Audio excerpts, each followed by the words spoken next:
자, 조세 전가 귀착이 여기서 이제 가장 중요한 건데, 지금 하는 부분이 어떤 거냐면요.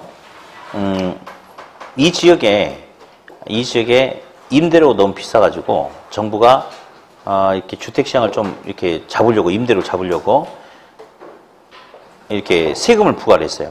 뭐 종부세라든지 세금을. 근데 세금을 임대인한테 내라고 부과를 했는데 이 지역이 임대료가 올라버려요. 알고 봤더니 임대인한테 세금 내라고 부과했더니 임대인이 세금의 일정 부분을 임대료에 반영시켜가지고 임대료를 높임으로써 세금의 일정 부분을 임차인에게 떠넘기고 있는 거죠. 그렇죠? 그걸 갖다 조세의 전가라고 그렇게 이야기를 해요. 그래서 이제 지금 할 부분이 이제 요건데, 자, 이제 칠판 볼게요. 자, 이제 어디 보자. 이런 주택이 있는데, 임대인이라는 사람이 있어요. 임대인이라는 사람도 있고, 이제 임차인이라는 사람도 있어요. 근데 이 주택의 임대료가 현재 100원이에요, 100원.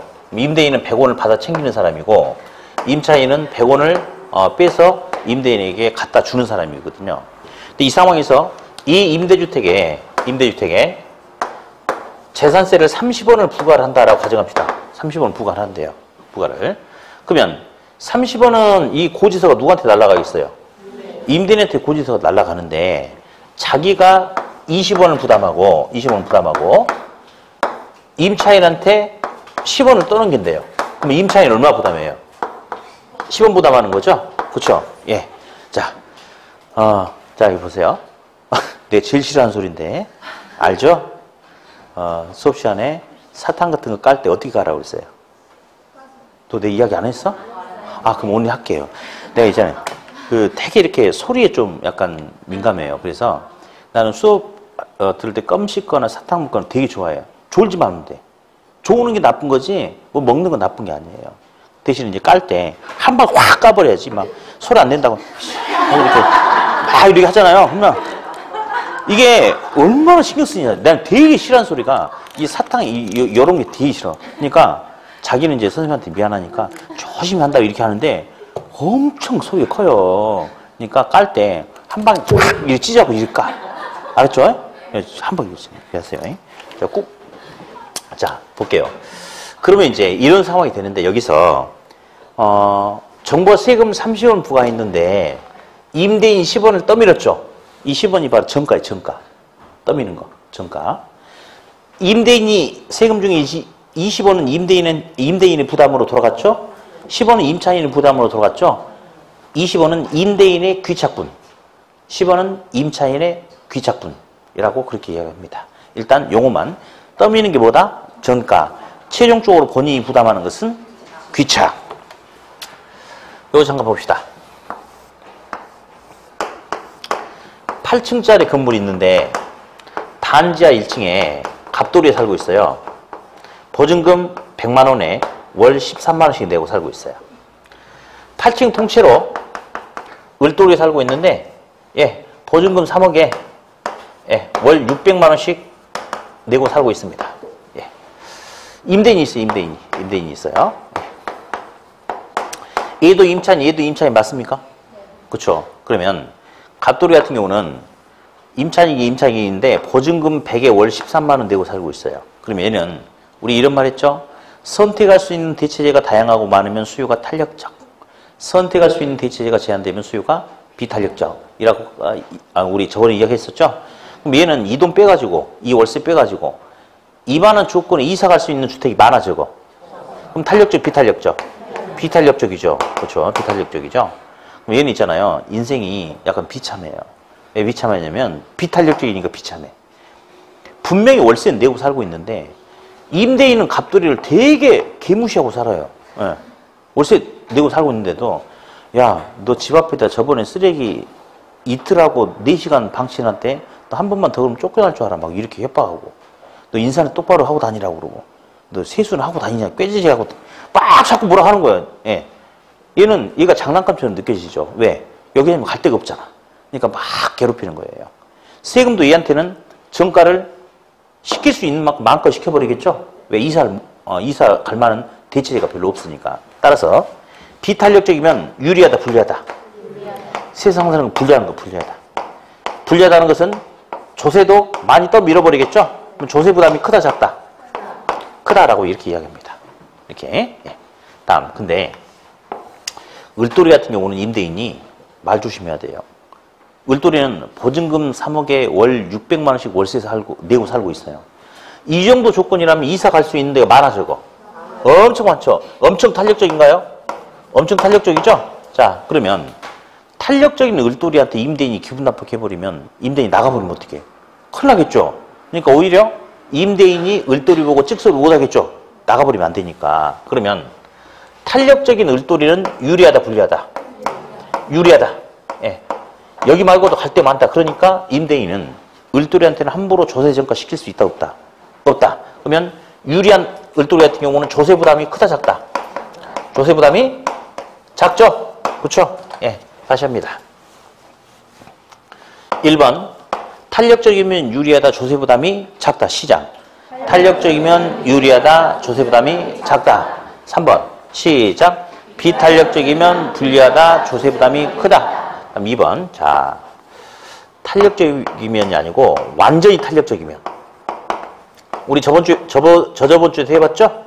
자, 여러분 수평이 가까우면 탄력적이라고 그랬는데 완전 수평이면 완전 탄력적이라고 했던 거 기억나요? 그렇죠? 자, 탄력적이면 유리하다고 그랬는데 완전 탄력적이면 어떻게 유리한 거예요? 그렇지? 얘는 세금과 관련돼서는 완전 유리한 거예요. 완전 유리하다. 완전 유리하다. 그러면 세금 관련돼서 네가 더 내느냐 내가 더 내느냐 이런 관계를 따지고 있는데 조세 분야에서 내가 완전 유리하다는 것은 나는 세금을 덜 낸다, 더 낸다. 안 낸다, 안 낸다. 덜 낸다, 더 낸다가 아니고 아예 안 낸다. 그러니까 내가 완전 유리한 거예요. 그러면 완전 탄력적이면 완전 유리하기 때문에 조세 부담이 있다, 없다? 조세 부담이 없죠. 그럼 내가 조세 부담을 하지 않는다는 것은 전부 내가 아닌 누가? 그렇지. 상대방이 전부 다 부담한다라고 이렇게 이야기하면 돼요. 3번 비탄력적이면 불리하다, 조세 부담이 크다고 그랬죠? 근데 있잖아요. 그냥 비탄력적이 아니고 완전히 비탄력적이라면 어떻게 불리해요? 완전히 불리하죠? 그러면 완전 불리하다는 것은 세금 관련돼서 완전 불리하다는 것은 내가 세금 부담이 크다? 가 아니죠? 내가 다 내는 거지. 전적으로 내가 불리한 거니까. 그러면 세금을 모두 다 내가 내는 거예요. 모두. 그래서 전부 누가 낸다? 전부 본인이 다 낸다. 본인이 다 부담을 한다. 라고 이렇게 하는 겁니다. 자, 1, 2번 묶어요. 시작. 탄력적이면 유리하다, 조세 부담이 작다. 2번. 완전 탄력적이면 완전 유리하다, 전부 상대방이 부담한다. 3번. 비탄력적이면 불리하다, 조세 부담이 크다. 4번. 완전 비탄력적이면 완전 불리하다, 전부 본인이 부담한다. 자, 이쪽 넘어갑니다. 지금 정부가 세금을 30원을 이렇게 부과를 했어요. 임대인 앞으로 30원짜리 고지서가 날아갔는데 임대인이 자기가 세금 20원을 부담하고 임차인한테 10원만 전가시켰죠. 그렇죠? 사실 이런 상황에서 임대인은 임차인한테 세금 얼마를 전가시키고 싶었을까요? 그렇지. 여러분들 역시 임대인의 자질이 있어. 악독한 임대인의 자질이 있어요. 다 전가시키고 싶었겠죠. 근데 상대방과 나와의 상대적인 탄력성을 고려했을 때 요만큼만 전가시켰대. 그러면 상대적으로 누가 더 탄력적이니까? 임차인, 임대인 누가 더 탄력적이죠? 임차인이죠. 탄력적이면 유리하다, 조세 부담이 작다. 비탄력적이면 불리하다, 조세 부담이 크다. 아마 임대인은 임차인한테 왕창 떠넘기고 싶었는데 상대방인 임차인이 만만한 놈이 아닌가 봐. 탄력적인가 봐. 그러니까 세금을 많이 못 떠넘기고 조금만 떠넘기고 자기가 많이 떠는 거죠. 그러면 수요가 더 탄력적이고 공급이 더 비탄력적인 상황이겠죠? 그렇죠? 자, 그러면 이제 이런 상황에서 하다 보면 이제 어디? 임차인은 종전보다 임대료 지불 부담이 커졌습니까? 10원?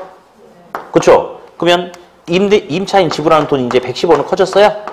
어휴, 그러면 임차인의 부담이 커졌네. 그럼에 따라서 임차 수요량이 감소하겠습니까? 맞죠? 그렇죠? 자, 요걸 갖다 이렇게 이야기해요. 세금의 일정 부분을 임차인이 떠난다면 임차인의 잉여소득이 감소했다. 그래서 임차 수요가 감소한다라고 이렇게 이야기를 해요. 반면에 임대인의 실질적인 세후 수입도 감소합니다. 왜 그러냐면요. 분명히 저번 달까지만 해도 임대료 수입 통장에 100원이 들어왔거든요. 근데 이번 달에는 사실은 임대인 10원 올렸잖아요. 그러니까 110원 찍혔죠. 근데 문제는 정부가 세금 얼마 내라고 그랬어요? 30원 더 내라고 그랬는데 저번 달에 비해서 임차인한테 10원 더 받았어요. 그거 빼고도 20원 더 만들어내야 되잖아. 그러면 자기 주머니에서 20원을 더 빼다가 정부한테 주면 자기가 실질적으로 가져갈 수 있는 수입은 얼마밖에 안 돼요? 80원. 그러면 결국 세금의 일정 부분도 임대인이 떠안기 때문에 임대인의 잉여소득이 감소해서 임대 공급량도 감소하겠습니까? 그러면 결국은 수요 감소, 공급 감소, 즉 거래 감소에 따른 사회적 무슨 손실이? 후생 손실이 발생할 수 있다. 그런 결론 여기서 도출하게 됩니다. 이렇게. 예. 뭐 특별한 건 없어요. 이렇게. 어디? 최초의 임대료 수입이 100원이었잖아요. 그럼 이 중에 임대인이 실질적으로 가져갈 수 있는 수입이 80원. 임차인이 실질적으로 지불하는 돈이 110원인데, 자, 세후가 뭔지 알죠? 세금 낸 이후. 그러면 맨 처음에는 100원이었는데 지금은 금액이 일단 달라졌어요. 자, 세후 임대소득이 얼마죠? 세후 임대소득은 110원일까요? 80원일까요?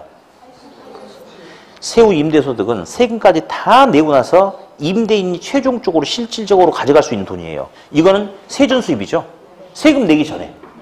근데 세금 30원 빼버리니까 실질적인 세후 수입은 이렇게 됐죠? 이렇게. 네. 다시 할게요. 1번, 2번 묶어서 시작. 탄력적이면 유리하다, 조세 부담이 작다. 2번. 완전 탄력적이면 완전 유리하다, 전부 상대방이 부담한다. 3번. 비탄력적이면 불리하다, 조세 부담이 크다. 4번. 완전 비탄력적이면 자 보세요. 완전 탄력적은 수평이죠. 완전 비탄력적은 수직이죠. 근데 있잖아요. 우리 시험에 조세 나오면 요 표현 잘 나옵니다. 조세에 관한 설명으로 틀린 것은 해가지고 다만 우하향하는 수요곡선과 우상향하는 공곡선을 가정함 이런 소리 나와요. 이 소리는 뭐냐면요. 아니 선생님 수요곡선이 우하향하는 거 아닙니까? 맞아. 그러나 수직과 수평이 될 수도 있는 거지. 우리 배웠잖아요. 공곡선이 우상향하는 거 아닙니까? 맞아. 그러나 공급이 수직 수평이 될 수 있는 거 아니에요. 그러면 수직 수평은요. 세금을 수요 공급자가 나눠서 내는 거 아니에요. 어느 일방이 다 내는 거야. 그렇죠? 근데 만약에 여기 아니라면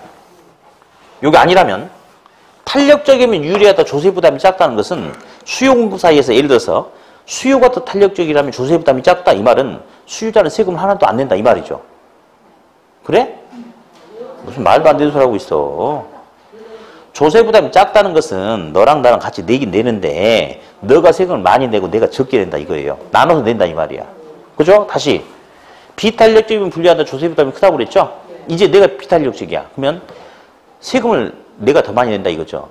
내가 다 내는 건 아니고 너랑 나랑 같이 내긴 내는데 내가 비탄력적이니까 너는 조금 내고 내가 많이 낸다 이거지.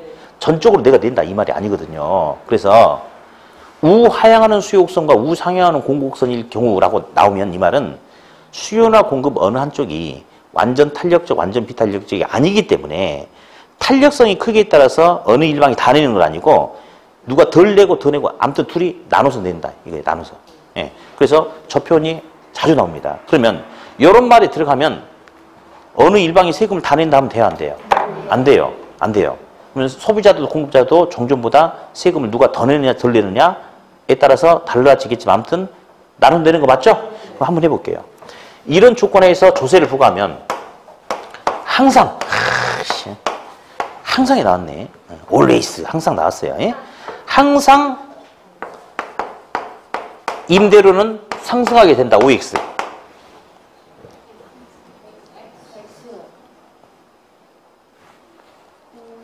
오죠. 그러니까 이제 항상에 대한 트라우마가 있어 우리는. 항상이란 말이 있으면 말이죠. 항상 틀린 건 아니고 거의 80%, 90%가 틀리고 나머지 맞는 것도 있어요. 맞아요. 왜냐면요. 이런 조건에서 조세를 부과하면 어느 한쪽이 완전 탄력, 완전 비탄력적이 아니잖아요.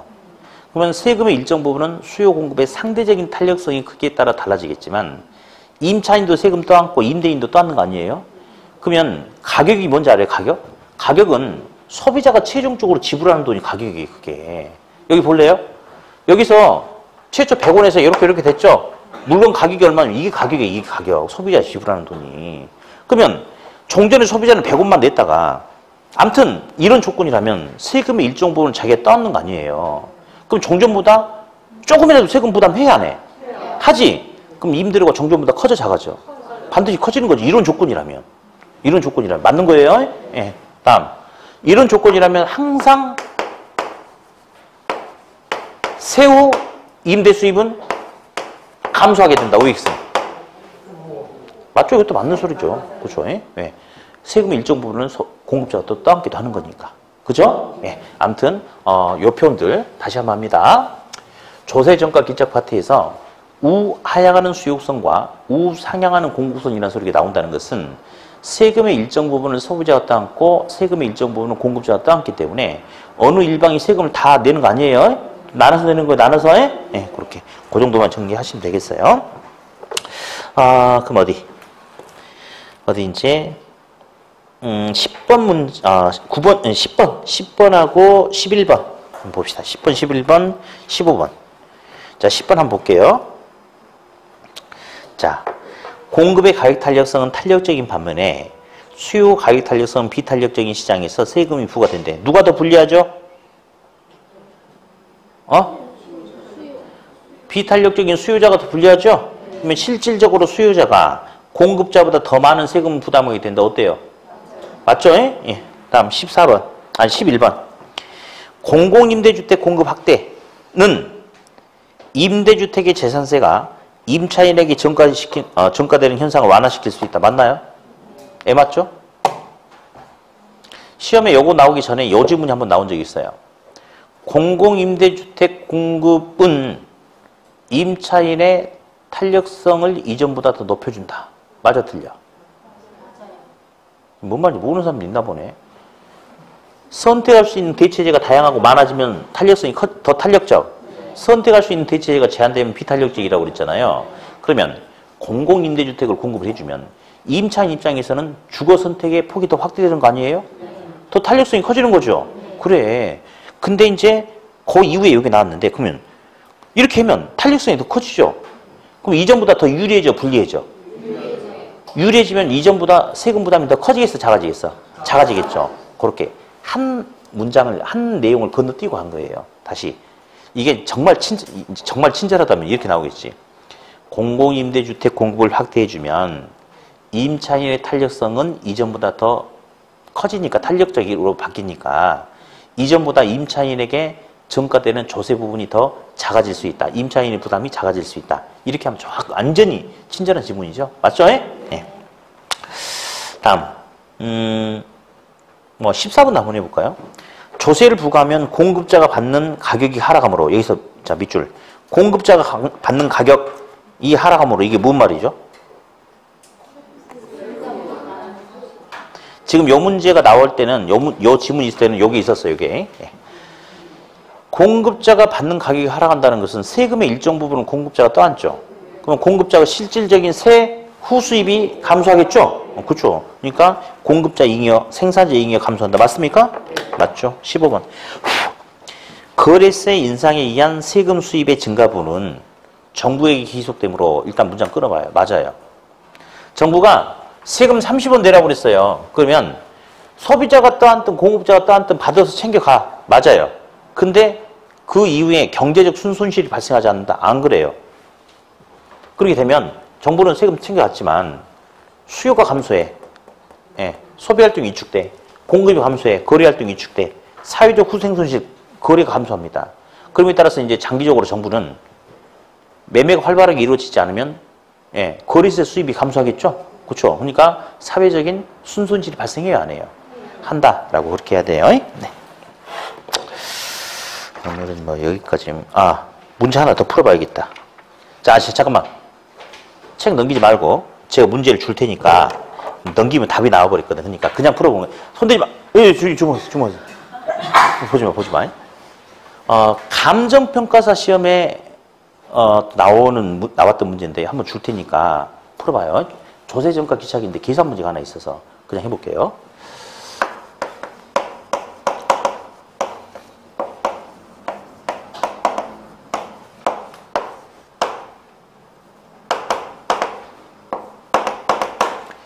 현재 임대료가 예를 들어서 100원이라고 하자. 근데 정부가 세금을 30원을 부과한대. 그냥 이렇게 할게요. 세금 30원을 부과를 하게 된다면 수요 탄력성 2, 공급 탄력성 1이죠. 그럼 누가 완전 탄력적, 완전 비탄력적이 아니잖아요. 그럼 세금 부과하면 세금의 일정 부분은 소비자가 따안고 일정 부분은 공급자가 따안겠네. 그죠? 자, 그러면 소비자가 떠안는 세금이 얼마일 것 같아요? 얼마? 그래. 그러면 돈 내기를 하자. 만원빵을 합시다. 만원빵을. 소비자가 부담하는 돈이 얼마? 10원이죠. 10원. 얘가 탄력성이 더 크죠? 다시 여기 읽어봐. 여기 시작. 그래. 얘가 탄력성이 더 크니까 세금 덜 내야 돼. 또 이것도 또 읽어봐. 이거. 시작. 얘가 비탄력적이니까 세금 더 내야 돼요. 그러니까 결국은 딱 봐도 2, 1이니까 2대 1이겠지. 대충 봐도. 세금 30원이죠? 그러면 얘가 10원 내고 얘가 20원 내요. 어떻게 가는 거냐면요. 2대 1이니까 전체 3분의 1을 공급자가 소비자에게 야 너가 내 하고 전가시키는 거예요. 대신에 나머지 3분의 1을 본인이 내는 거거든요. 이렇게. 그러니까 30원의 3분의 1, 10원은 수요자에게 전가를 시키고 나머지 20원은 본인이 내는 거죠. 비탄력적인 놈이 조세 부담이 크고 탄력적인 놈이 조세 부담이 작으니까 이렇게. 그래서 한 장 넘겨보면 핵심 예상 지문에 동그라미 4번 있어요. 4번. 그래서 한번 넣어봤으니까 나중에 한번 읽어보세요. 네. 자, 칠판 좀 봅시다, 우리.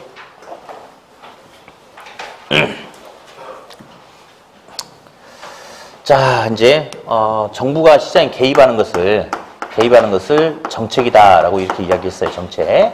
그러면서 우리 시장 실패 원인 중에 여러 가지 봤어요. 예. 먼저 공공재 있어. 공공재 우리 국민들이 내는 세금 가지고 학교, 도로, 치안, 국방, 정치 서비스 제공하는 거라고 그랬죠. 다 됐고 무임승차자 이야기 한번 들어봤죠. 공공재는 무임승차가 발생해도 배제시킬 수 아까 비배제성 했고요. 그 다음에 역시 이제 시험 우리가 기출문제를 보니까 학계로는 좋은 것은 과대죠. 과대? 과소. 공공재 부예비효과 부족하다. 과소. 아니야, 공공재 정예비효과 좋은 것은. 부예비효과 등의 안 좋은 것은 과? 대 아까 해봤죠? 예, 요거 있었고요. 네. 다음 외부효과. 의도했냐, 의도하지 않았냐? 의도하지 않았다. 그거 조심하라고 그랬죠. 의도하지 않았는데 어떻게 저쪽 하는 거. 외부효과는 부동성과 인접성 때문에 발생하고 외부효과는 또 생산과정, 소비과정 모두에서 나타날 수도 있다고 그랬어요. 그러면서 정예비효과는 과소, 부예비효과 과대죠. 특히 우리 시험 뭐 가지고 주로 이야기해요? 부예비효과 이거 가지고 이야기한다고 그랬죠. 환경오염과 관련된 부예비효과가 나타났을 경우 정부가 환경오염과 같은 세금을 때리는 거죠. 세금을 때리면 생산비가 높아지니까 공급이 증가 감소. 공급이 감소함에 따라서 가격이 상승. 실업률이 증가하고 거래활동이 위축됨에 따라서 사회적 후생 손실이 발생할 수 있다. 들어봤죠? 부예비효과를 제거하기 위해서 흔히 채택하는 게 뭐라고 그랬지? 지역지구제, 용도 지역지구제 이런 내용들 아까 한번 읽어봤죠? 그렇죠? 다음 시장 실패의 여러 가지 원인 중에 아까 대량 생산을 통해서 생산 비용을 절감할 수 있는 걸 아까 뭐라 했더라? 규모의 경제, 다른 말로 비용, 체감 산업은 시장을 무슨 시장으로 만들 수 있다고 그랬어요?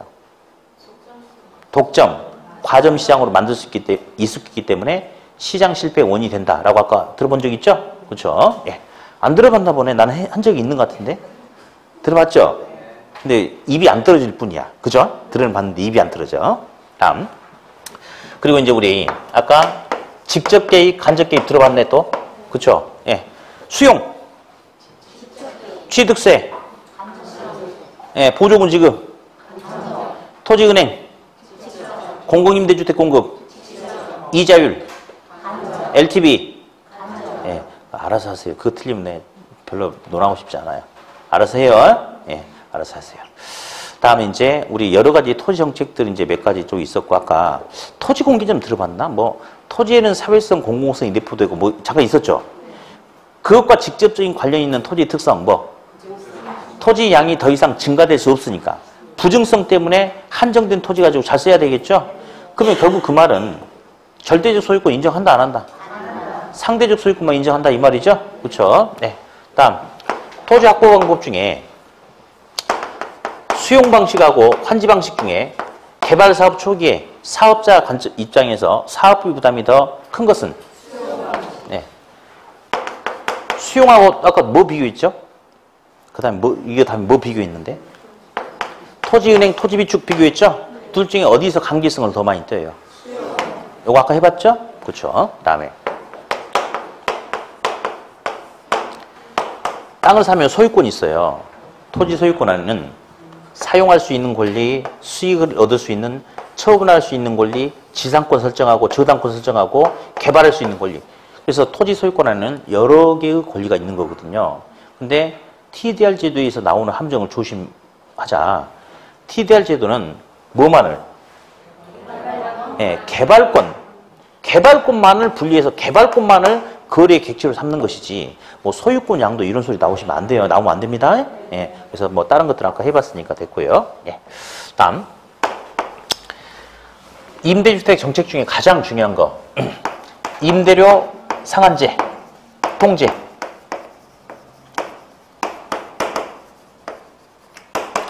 자, 당연히 낮은 선에서 통제하는 거죠. 그렇죠. 근데 만약에 높은 선에서 통제한다면 계산해보면 뭐가 나오는데 초과 공급이 나오는데 실제로 이런 현상이 나타나 안 나타나? 안 나타나죠? 그냥 균형점이 움직이지 않는다. 시장에 아무런 영향을 줄 수 없다. 시험에는 이런 식으로 나와요. 균형 가격보다 높은 선에서 가격을 통제할 경우에는 주택시장에서 임차인의 이동이 감소하지도 않고 예, 음성적 거래가 발생하지도 않는다. 뭔 말이에요 이게? 그렇지. 아무런 영향을 줄 수 없다 이 말이에요. 그렇게도 표현합니다. 네. 낮은 선에서 통제한다면 싸게 통제한다면 초과 뭐가 돼? 초과. 자, 초과 수요는 비탄력적인 단기보다 탄력적인 장기로 갈수록 초과 수요는 더 커진다고 그랬죠? 그렇죠? 자, 낮은 선에서 싸게 통제하니까 공급자는 좋아해, 싫어해? 당연히 양적, 질적 공급이 감소하겠죠. 돈이 안 되니까. 다음에 초과 수요는 주택이 부족한 거예요? 주택이 부족하다 보니까 임차인의 이동이 현저히 감소하죠. 이중 가격을 지불해야 되는 그런 문제가 생길 수 있죠? 그렇죠? 이런 내용들 한번 해봤고요. 다음 임대료 보조. 임대료 보조를 해주니까 실질 소득이 증가하죠? 그럼에 따라서 일반 재화 또는 저가 주택에 대한 수요도 어떻게 돼요? 증가하고 양적, 질적 수요가 증가하면서 긍정적인 하향 요구가 나타나다 보니 장기적으로 저가 주택의 공급량도 증가할 수 있다. 이런 내용들 아까 묶어서 한번 해봤죠? 그리고 뭐 이런 임대료 보조에 의해서 이런 소득 효과와 대체 효과에 의해서 어떤 능동적인 긍정적인 하향 요구 현상을 설명할 수도 있다. 그런 질문도 아까 어딘가 있었어요. 네, 그런 것은 오답 나올 질문이 아니니까 한번 듣고 넘어가면 되겠고요. 다음 임대료 보조가 이제 이게 주고 그다음에 아까 생산자 보조는 뭐 공공임대주택 공급과 같은 그런 방법이 있고 소비자 보조도 있었어요. 근데 생산자 보조하고 소비자 보조 중에 소비자 관점에서 어떤 방식이 주택 선택의 폭이 더 확대되겠어요? 소비자 보조죠? 임대료 보조하고 현금 보조하고 소비자는 어떤 게 효용이 더 커지겠어요? 당연히 현금 보조겠죠? 근데 정책적 입장에서는 반대일 수도 있다라고 아까 제가 잠깐 설명했었죠? 뭐 그 내용도 참고. 요건데 여러 번 나왔는데 오답이 한 번도 안 나와요. 오답이. 아무튼 요게 좀 더 중요합니다. 공공임대주택 공급. 자, 사실 책에 있는 내용은 안 나와버리더라고, 시험에. 안 나오고, 공공임대주택 공급은 정부의 직접 개입이냐, 간접 개입이냐? 직접 개입이다. 하고, 아까 우리 그 책에 공공임대주택의 유형, 그러니까 공공임대주택하고 또 민간임대주택 유형해가지고 뭐 뉴스테이도 있었고, 뭐 몇 개 있었는데, 신뢰가 안 된다면 물어봐도 될까요? 중공공임대주택 몇 년 이상? 엄마? 어떻게 맞췄지? 국민임대주택은? 30년. 장기전세주택은? 그건 시험에 안 나오겠네, 그러면 보니까. 이렇게 안 헷갈리면 나올 리가 없는데. 아무튼 그런 거 요즘에 계속 물어봐 주니까 그 숫자 정도만 좀 보시면 되겠어요. 네. 다음 이제 조세정가 기차계에서 일단 우리가 용어 정리를 해봤어요. 헨리 조지 토지 단일세 이론. 지대는 무슨 소득? 불로소득. 동결 가격 상승. 입찰 가장 높은 그런 거죠. 예? 최대. 자, 그러면서 탄력적이면 유리하다, 조세 부담이 작다. 완전 탄력적이면 완전 유리하다, 전부 상대방이 부담한다. 비탄력적이면 불리하다, 조세 부담이 크다. 완전 비탄력적이면 완전 불리하다, 전부 본인이 부담한다 라고 했죠. 그러면 우하향하는 수요곡선과 우상향하는 공곡선이라는 것은 수요 공급 어느 한쪽이 완전 탄력, 완전 비탄력적이 아니라고 그랬죠. 그러니까 세금을 일방이 다 내는 거야? 아니죠. 상대방과의 어떤 탄력성의 크기에 따라서 누가 덜 내고 더 내고 아무튼 둘이 나눠서 내는 거예요. 그러면 이런 조건에서 조세를 부과하면 반드시 종전보다 임대료는 오릅니까? 항상 오르는 거죠. 왜? 세금의 일정 부분을 소비자가 떠안게 돼 있으니까. 그렇죠? 그래서 아무튼 이런 내용까지 해봤는데 그러면서 정부가 이런 상황에서 세금을 부과하면 임차인의 잉여소득이 감소한다. OX. 맞잖아. 임차인도 세금 일정 부분 떠안아야 된다니까. 임차인 잉여소득 감소하죠? 다음. 생산자 임대인의 잉여소득도 감소한다. OX. 맞죠? 둘 다 떠안는 거니까. 그러면 거래가 감소한다. OX. O. 사회적 후생 손실이 나타날 수 있다. 그렇게. 네. 자, 여기까지 했고요. 오후에 그 시험 보는 거는 오늘은 30 문제니까 이렇게 한 35분 정도 드릴게요. 아마 아직은 익숙하지 않아가지고. 그래서 칠판에다가 통지해 줄 테니까 그렇게 알고 계시면 되겠어요. 그래서 2시 40분부터 해가지고 3시 5분까지 해가지고 그렇게 시간 드릴게요. 네. 자, 그러면 고생하셨고 아무튼 이제 날씨가 더워지고 그러는데 힘내고 열심히 합시다. 예. 자, 고생하셨고 다음 주에 다시 뵙겠습니다. 수고하셨습니다.